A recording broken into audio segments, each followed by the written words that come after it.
Une ligne a été franchie. Un seul silence dans le salon a brisé les frontières tacites entre nous, transformant tout en un clin d'œil. Ce moment est gravé dans ma mémoire comme si c'était hier. J'étais une mère, une épouse, le pilier qui soutenait tout. Du moins, c'est ce que je pensais. C'est étrange de croire que tout est parfait jusqu'à ce qu'on réalise qu'il n'en est rien. C'était une soirée ordinaire à la maison. Mon mari Antoine avait encore travaillé tard. Je m'étais habituée à ses absences, me persuadant qu'il travaillait simplement dur pour subvenir aux besoins de notre famille.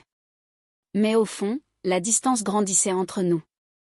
Antoine ne m'avait pas regardée avec cette lueur dans les yeux depuis des années. C'était comme si nous étions devenus des étrangers, tournant l'un autour de l'autre sans jamais vraiment nous connecter.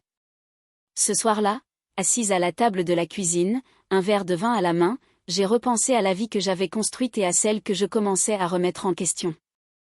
Mon fils Liam venait d'avoir 18 ans et entamait sa 2e année d'université. Il passait l'été chez nous, mais contrairement à la relation distante que j'entretenais avec Antoine, Liam et moi étions devenus plus proches, peut-être plus que la plupart des mères et de leurs fils. J'avais toujours été fière d'être sa confidente, la seule personne vers qui il pouvait se tourner pour tout. Mais quelque chose avait changé chez Liam récemment. Il était devenu plus réservé, distant et je regrettais ce lien qui nous unissait autrefois. Je voulais qu'il me parle, qu'il s'ouvre à moi et qu'il me laisse entrer comme avant. C'était peut-être égoïste, mais d'une certaine manière, Liam avait comblé un vide qu'Antoine n'avait jamais pu combler. Un soir, Liam rentra plus tard que d'habitude, une légère odeur d'eau de Cologne et quelque chose d'inconnu s'accrochant à lui.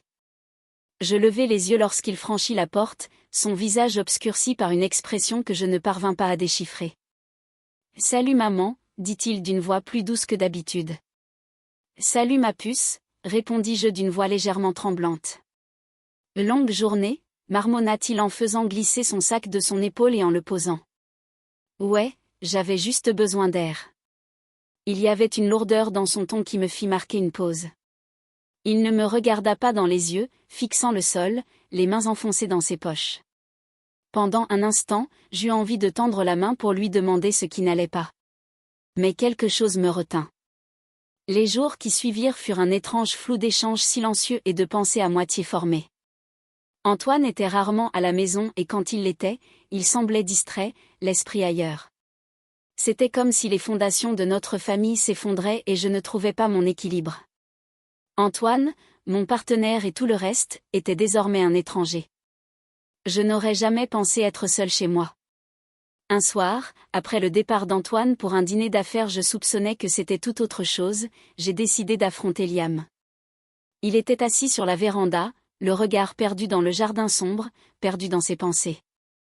Je m'approchai et m'installai à côté de lui sur les marches, la fraîcheur de la nuit me faisant frissonner. « Liam », commençai-je d'une voix à peine plus forte qu'un murmure. « Tu vas bien ?» Il me regarda, les yeux cernés d'une expression intense. Pendant un instant, il resta silencieux. Il étudia juste mon visage comme s'il cherchait quelque chose que j'ignorais. « Maman », dit-il finalement, sa voix teintée d'une émotion que je ne parvenais pas à définir. Parfois, j'ai l'impression de ne pas être à ma place ici, d'être déplacée. Le poids de ces mots me frappa comme un coup de poing dans le ventre. Je n'aurais jamais cru que Liam le dirait. Pas chez nous, pas avec moi. Je me penchai en avant, posant une main sur son épaule. Ses muscles se tendirent. « Tu seras toujours à ta place ici », murmurai-je. Quoi qu'il en soit, il laissa échapper un long soupir tremblant, comme s'il portait le poids de tout ce qu'il n'avait pas dit. « Merci maman », répondit-il d'une voix à peine audible. Pendant un moment, nous restâmes assis en silence, des mots non prononcés suspendus entre nous, mais le silence ne dura pas. Alors que l'été touchait à sa fin, la tension dans mon mariage s'intensifia. Antoine était absent plus souvent qu'à la maison et je ne pouvais plus imaginer qu'il cachait quelque chose. Je lisais des messages sur son téléphone, des SMS d'un nom que je ne connaissais pas. Quand je lui posai la question, il me balaya du revers de la main, disant que c'était juste un collègue, que je me faisais des idées, mais je savais que ce n'était pas le cas. Je savais quand quelque chose n'allait pas. La prise de conscience me frappa lentement comme des pièces de puzzle qui se mettent en place. Antoine trichait. Je n'avais pas encore de preuves, mais je criais au fond de moi qu'il était devenu froid, distant, indifférent à moi et à notre famille. L'ironie, c'est que dans ce chaos, la seule personne qui semblait vraiment là pour moi était Liam, mon propre fils, ma bouée de sauvetage, la seule constante dans un océan d'incertitude. Un soir, après le départ d'Antoine pour une autre soirée professionnelle, Liam et moi nous sommes assis pour dîner. La maison était vide, sans la présence d'Antoine, mais d'une certaine manière, c'était presque un soulagement. Je n'avais pas à faire semblant. Je n'avais pas à maintenir l'image d'une famille parfaite. Liam remarqua mon humeur immédiatement. Son regard s'adoucit en me regardant par-dessus la table. « Tu vas bien, maman ?» demanda-t-il, la voix teintée d'inquiétude. J'hésitais, le poids de tout ce que j'avais retenu, mais c'était Liam. Il méritait la vérité.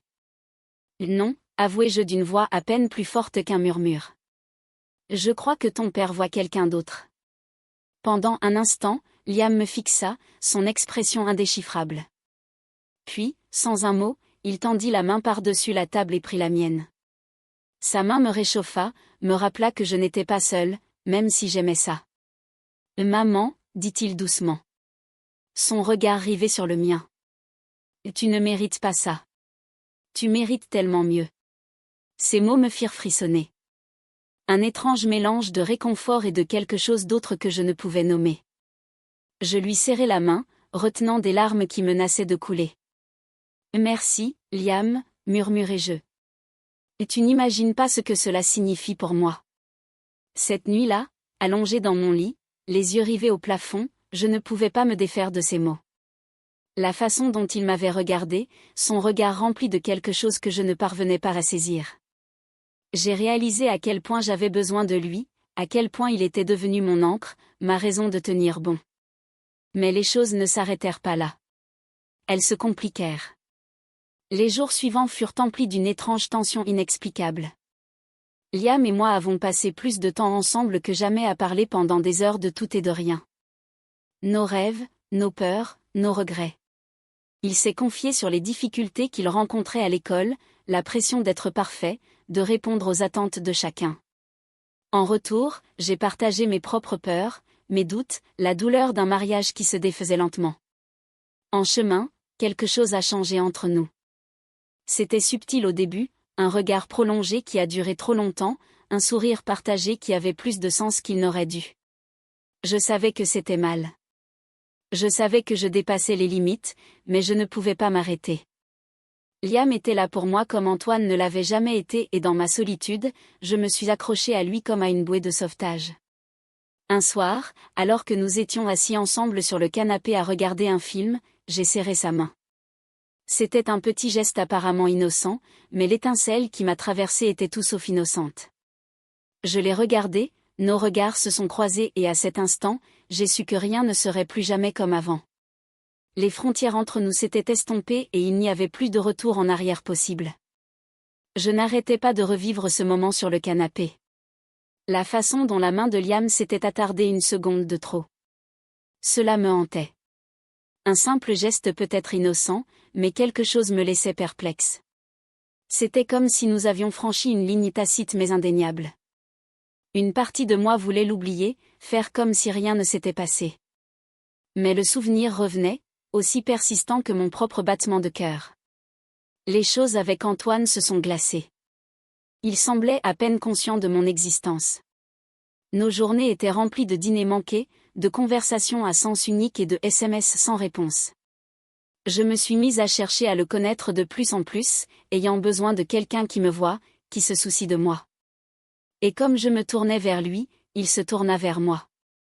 Je n'avais pas réalisé à quel point il se débattait, pris dans la tension qui s'était infiltrée dans tous les recoins de notre maison. Nous étions tous les deux seuls, tous les deux souffrants et notre douleur semblait nous lier d'une manière inattendue. Un soir, alors que nous étions assis à la table de la cuisine, l'air était lourd de silence. Antoine était de nouveau sorti sans surprise.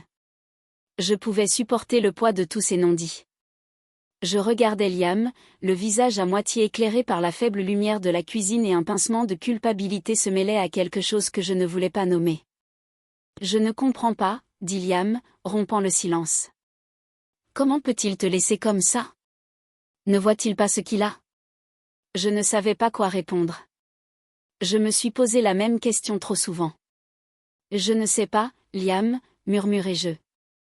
Peut-être que je ne lui suffis plus. L'expression de Liam, son regard intense. Ce n'est pas vrai. Tu lui suffis amplement. Il ne le voit tout simplement pas, ces mots me frappèrent. Je m'y attendais d'un étrange sentiment de validation. Je ne me souvenais pas de la dernière fois où quelqu'un m'avait regardé comme ça avec attention. Antoine, certainement pas. Ainsi dans le silence de la cuisine, un regard à travers moi, une sensation que je n'avais pas ressentie depuis des années. Je tendis la main et la posai sur la sienne. C'était censé être un geste réconfortant, un geste mère-fils. Mais dès l'instant où nous nous sommes connectés, un courant électrique passa entre nous. Liam n'a pas reculé et moi non plus. Nous étions assis là, les mains entrelacées, le silence s'alourdissant à chaque seconde qui passait, mais je ne pouvais pas me laisser emporter, pas comme ça. Je retirai ma main, mon cœur battant la chamade, le poids de ce qui venait de se passer. Je suis désolé, Liam, balbutiai-je, le feu me montant aux joues. Je ne le pensais pas, il secoua la tête, son regard toujours fixé sur moi. Tu n'as pas à t'excuser, maman, ce n'est rien. Son regard m'a dit qu'il comprenait, qu'il n'était pas et d'une certaine manière, c'est ce qui a fait. Les jours qui ont suivi furent emplis d'une étrange tension qu'aucun de nous n'osait admettre. Je l'ai surpris à m'observer du coin de l'œil, son regard s'attardant une seconde de trop, et chaque fois je ressentais cette même vague de. Je savais que c'était mal, je savais que je devais arrêter mais en vérité je ne voulais pas. J'avais passé tant d'années invisibles, indésirables, mal aimées et maintenant pour la première fois je me sentais vue. Un soir, alors que je pliais du linge dans le salon, j'ai entendu la porte d'entrée. Je levai les yeux, m'attendant à voir Antoine, mais c'était Liam. Il était sorti avec des amis, mais son expression m'a dit que quelque chose n'allait pas. « Salut maman », dit-il doucement en fermant la porte derrière lui. « Salut Liam », répondis-je en essayant de garder un ton léger, mais la tension était là. « Tout va bien ?» Il hésita en me regardant. « On peut parler. » J'ai hoché la tête, posé le linge et m'installé sur le canapé. Il s'assit tout près de moi, assez près pour que je puisse sentir le parfum qui émanait de lui. Pendant un instant, aucun de nous ne parla, le silence s'éternisant. « Je ne sais pas comment dire ça », murmura-t-il finalement d'une voix à peine plus forte qu'un murmure. « Mais je ne peux parler à personne d'autre. » Mon cœur s'emballa tandis que je le regardais attendre. « Je suis là, Liam, dis-je. Tu peux me dire ?» Il hocha la tête et prit une grande inspiration. « C'est juste que j'ai des choses que je ne comprends pas et je ne sais pas à qui en parler. Je ne sais même pas si je devrais. » Sa voix me déchirait le cœur. J'aurais voulu le réconforter, lui dire que tout allait bien, que tout était normal, mais je savais que ce n'était pas le cas. Je savais que les frontières entre nous s'estompaient et je ne savais pas comment y remédier. Nous nous sommes enlacés, perdus dans l'intensité de notre connexion. Le temps s'est arrêté, le monde s'est estompé, nos cœurs ne faisaient plus qu'un. Mais la réalité nous a rattrapés et avec elle la culpabilité. Nous étions essoufflés, le visage rouge d'excitation et je savais que cela ne pouvait pas continuer, que nous étions au bord de quelque chose que nous ne pouvions pas contrôler. Liam et moi avons à peine parlé de ce qui s'était passé. Chacun se retranchait dans ses pensées, déchiré entre le désir et la culpabilité. Antoine restait inconscient, inconscient de l'ombre qui grandissait entre nous. Chaque fois que je le regardais, je ressentais un mélange de soulagement et de sentiment, sachant qu'il ignorait totalement ce qui se déroulait sous son nez. Un soir, après une longue journée à faire semblant que tout était normal, je me tenais dans la cuisine, faisant la vaisselle, le regard absent par la fenêtre. La maison était silencieuse. Antoine était de nouveau sorti pour un autre dîner d'affaires. J'avais cessé de me poser des questions. J'entendis des pas derrière moi, sans même me retourner, je sus que c'était Liam. Sa présence était devenue aussi familière que les battements de mon cœur. Il se tenait à côté de moi, posant sa main sur la mienne, arrêtant mes mouvements. Je levai les yeux, croisant son regard, voyant les mêmes émotions conflictuelles se refléter dans ses yeux. Pendant un long moment, nous restâmes là, le silence épais et pesant de tout ce que nous n'avions pas dit. « Maman » murmura-t-il d'une voix à peine audible. Je ne peux pas continuer comme ça. Ça me déchire. La vulnérabilité dans sa voix brisa quelque chose en moi et une vague d'émotion, d'amour, de culpabilité, de peur me submergea. J'aurais voulu le serrer dans mes bras, lui dire que tout irait bien, mais les mots restèrent coincés dans ma gorge. Je savais qu'il n'y avait pas de solution miracle, aucun moyen de défaire ce que nous avions fait. Liam, murmurai-je, la voix tremblante. On ne peut pas continuer comme ça. Ce n'est pas bien. Il secoua la tête, les mains toujours sur les miennes, le regard intense. Je sais, mais c'est comme si je ne pouvais pas m'arrêter. Chaque fois que j'essaie de mettre de la distance entre nous, je veux juste être plus proche. Je ne sais pas quoi faire. Je retirai ma main, l'air froid là où il était. Un rappel de la distance qui devait exister. Peut-être avons-nous besoin d'espace, dis-je, détestant le goût des mots. C'est peut-être le seul moyen d'arrêter ça avant que ça n'empire. Il me regarda, les yeux emplis d'une douleur qui me transperça le cœur. Et si c'est ce que tu veux, maman, si c'est ce que tu penses être le mieux. Je voulais lui dire que ce n'était pas ce que je voulais, que c'était la dernière chose que je désirais, mais je savais que c'était notre seul choix. Nous ne pouvions pas continuer à faire semblant de pouvoir cacher la vérité. Le poids de ce que nous avions fait était trop lourd, trop dangereux. Les jours qui suivirent furent parmi les plus sombres que j'ai jamais connus. Liam et moi nous évitions, nous retranchant dans nos mondes respectifs. Le silence entre nous était plus fort que n'importe quel mot.